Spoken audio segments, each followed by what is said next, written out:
ช้างพาครอบครัวครับวันนี้เราจะมาเที่ยวหาดเลพังนะแต่ว่าพายุมันเข้าลมมันแรงขึ้นสูงนิดนึงนะเรามาบำเพ็ญประโยชน์ในการเก็บขยะเล็กๆน้อยๆที่ว่าทะเลมันพัดขึ้นมาแต่ว่าเราก็ไม่ได้ทำมากนะทำเท่าที่เราทำได้ลอยน้ำมา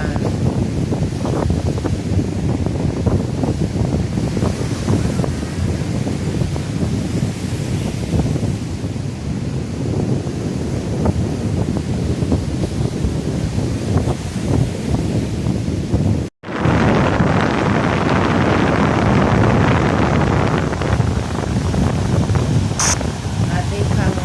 ติดกับหาดลายันนะฮะจะเป็นทะเลเชื่อมต่อกันกับหาดลายันซึ่งเป็นอุทยานแห่งชาติของภูเก็ต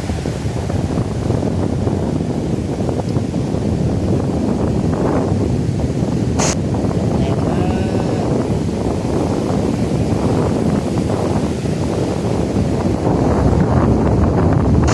ในโซนของหาดเลพังจะอยู่ใกล้กับเครือลากูน่าซึ่งเป็นโรงแรมต้นๆระดับ5 ดาวนะ